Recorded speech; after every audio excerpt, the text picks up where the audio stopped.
नमस्ते। मेरा नाम श्याम सुंदर पालीवाल है। मैं राजसमंद के एक छोटे से गांव पिपलांत्री में रहता हूं और वहां पर मैं बेटी, पानी, पेड़, गोचर भूमि और इसके माध्यम से लोगों को रोजगार देने का काम करता हूं। आप सब जानते होंगे, आप पढ़े लिखे हैं, आप सोशल मीडिया और अखबार पढ़ते हैं।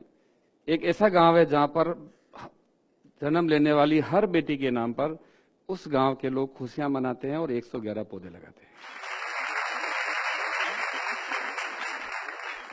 मैं उस गांव का रहने वाला हूं और मैं मेरे बारे में बता दूं, मैं छोटा था, 6 साल का था, तब मेरी मां मर गई। बहुत परेशानी में हम लोगों ने जीवन यापन किया। मेरे बड़े भाई साहब या मेरे परिवार के लोग कहीं अलग धंधा करते थे तो वहां चले गए।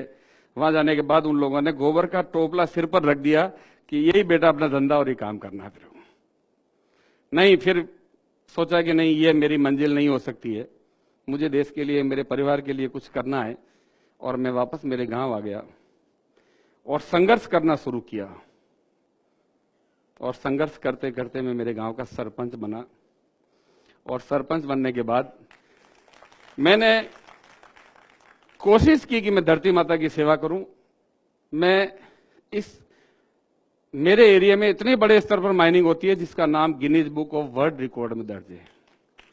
और माइनिंग से कितना बड़ा नुकसान हो सकता है इसका अंदाजा आप लगा सकते हो। जहां धरती माता का सीना चीरा जाता हो, वहां मलबे के पहाड़ खड़े होते हो, प्रदूषण होता हो, लोग ढंग से श्वास नहीं ले सकते हो, उस एरिया में पक्षी नजर नहीं आता हो, उस एरिया में हम लोगों ने आज तक गांव की गरीब महिलाएं, विकलांग, विधवा, कमजोर लोगों ने वहां पर 3 लाख पौधे लगाए। और आज मेरे गांव में इतने पक्षी आते हैं कि देखने के लिए 200 लोग रोज आते हैं। रोज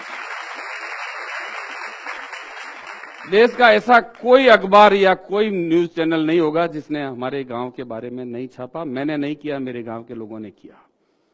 मैं ये मानता हूं कि आप रास्ता ढूंढ लेंगे, काम कर लेंगे, पर गांव की गरीब, विधवा हो चुकी महिला, विकलांग, मानसिक रूप से कमजोर बच्चे, उनको भी इस दुनिया में जीने का उतना ही हक है जितना हमें है। मेरे गांव का तीतर, मोर, खरगोश, पैंथर, बंदर, चूहा, गिलेरी, कोयल, उसका भी उतना ही हक है जितना मेरा है।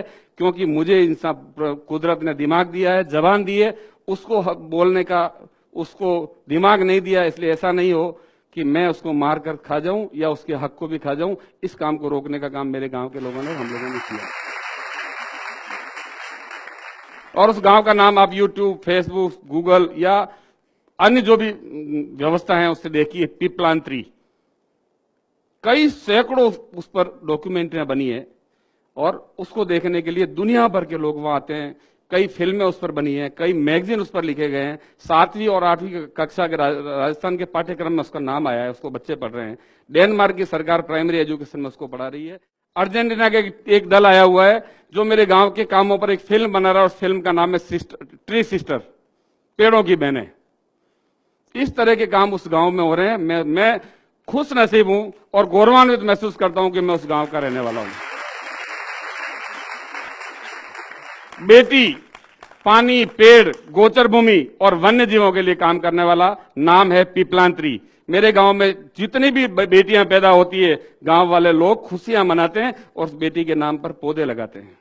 गांव के लोग चंदा इकट्ठा करते हैं कि ये गरीब परिवार की बेटी है, उस बेटी के कुछ ना कुछ आज हम एफडी करवा दें। 21,000 रुपए गांव वाले इकट्ठा करते हैं, 10,000 रुपए उसके परिवार से लेते हैं और वो 31,000 रुपए की एफडी करवाते हैं और एक एफिडेविट लेते हैं कि मेरे परिवार में कोई भी व्यक्ति भ्रूण हत्या नहीं करेगा।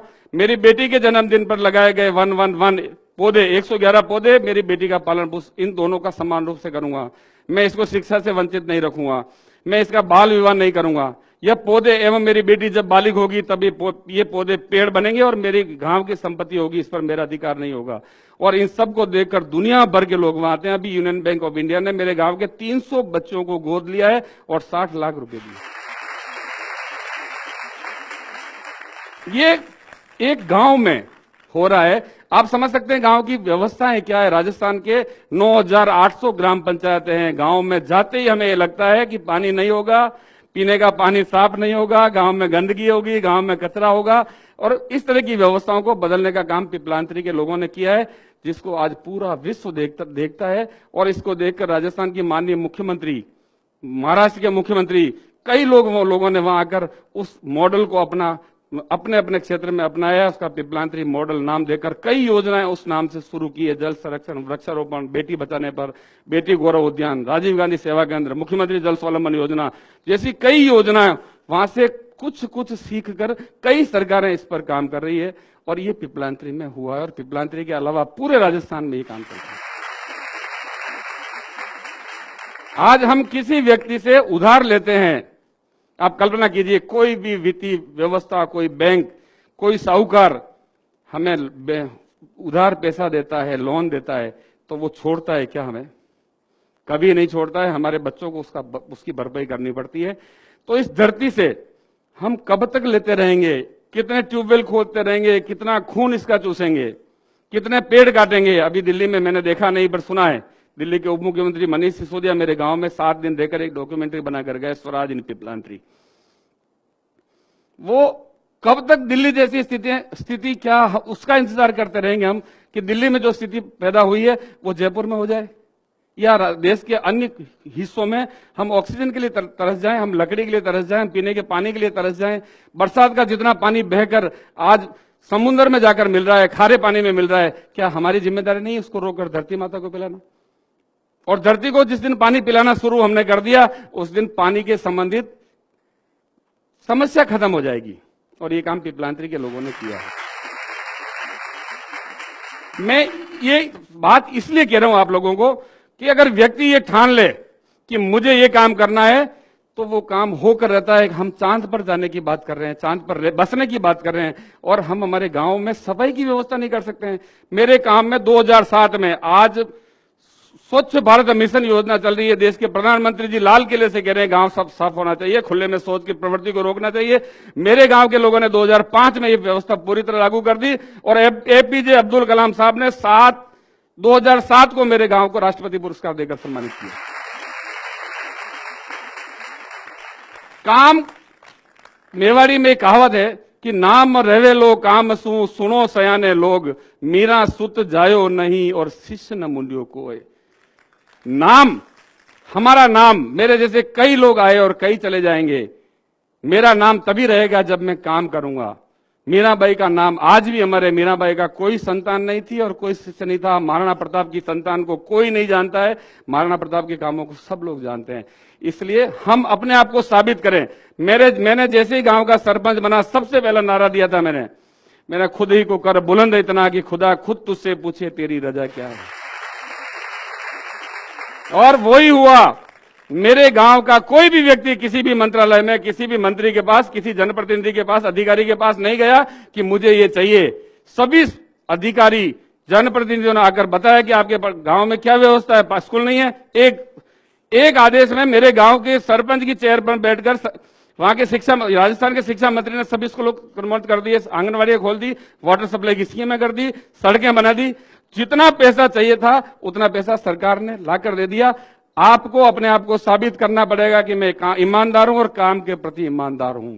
ईमानदारी दो तरह की है, एक तो ईमानदार हूं और एक काम के प्रति ईमानदार हूं। आज का काम आज ही करूंगा, आज का काम कल पर नहीं छोड़ूंगा, तब जाकर देश का भला हो सकता है। 1.25 अरब की जनसंख्या है हिंदुस्तान की।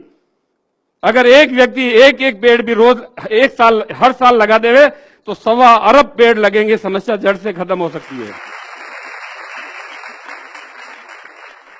क्या हम में ये जज्बा नहीं है? हम ये जज्बा लोगों में पैदा नहीं कर सकते? और ये काम आप लोग कर सकते हो और आपको करना पड़ेगा। एक गांव की विकलांग, विधवा, कमजोर महिला कर सकती है तो आप क्यों नहीं कर सकते हो? ये काम करना पड़ेगा। कोई कलम चलाकर करे, कोई झाड़ू उठाकर करे, कोई किसी गलत चीज का विरोध करके करे, पर करना पड़ेगा आप लोगों को। तब जाकर हमारा समय निकल गया, 50 साल की उम्र हो गई, पता नहीं कब चले जाएंगे, पर क्योंकि इस दुनिया को आपको जीना है, इसलिए आपको करना पड़ेगा ये काम। ये धरती है, अगर आप चाहो तो इसको स्वर्ग के रूप में भोग लो, चाहो तो नरक करके भोग लो इसको। यही स्वर्ग है और यही नरक है। आप अगर इसको एंजॉय करोगे, मस्ती से जियोगे, अपने बच्चों के लिए कुछ करोगे, तो आपके लिए स्वर्ग हो जाएगा ये। और दिन भर रोते रहोगे, कुछ भी नहीं है, मुझे ये नहीं मिला, मुझे ये नहीं मिला, मैं ये नहीं कर सकता, मेरे देश का नेता भ्रष्ट है, वो भ्रष्ट है, वो भ्रष्ट है, ये धरती आपका नरक है। स्वर्ग और नरक दोनों यही है। आप किस तरह से जीते हो ये आप पर निर्भर करता है। और ये काम कम से कम मेरे गांव के लोगों ने, मेरे गांव की मातृशक्ति ने किया है, मेरे गांव की गरीब महिलाओं ने किया है। आप आकर देखिए उस गांव में किस तरह से गरीब लोगों ने काम किया है। पूरे विश्व के सामने एक उदाहरण है वो। और वो हिंदुस्तान के लोगों ने किया, आपके लोगों ने किया है, आप ही लोगों ने किया, मैंने किया, मेरी मां ने किया, मेरे गांव की बहनों ने किया, मेरी भाभीयों ने किया है। हम नहीं कर सकते? करना चाहिए और करना पड़ेगा। मैं ज्यादा कुछ कहना नहीं चाहता हूं। बहुत सारे हमारे कार्यक्रम है। मुझे तो धन्यवाद देता हूं मैं जोश टॉक की टीम को कि आप लोगों के दर्शन करने का, आप लोगों को बात करने का जो मुझे मौका दिया है, और आप लोगों के माध्यम से पूरे हिंदुस्तान में एक मैसेज देने का काम मेरे माध्यम से, आपके माध्यम से हो, इसके लिए मुझे यहां बुलाया। बहुत बहुत धन्यवाद। जय भारत, जय हिंद। इस वीडियो के बारे में अपनी राय नीचे कमेंट सेक्शन में हमें बताएं और अपने दोस्तों के साथ ये वीडियो शेयर करना ना भूलें।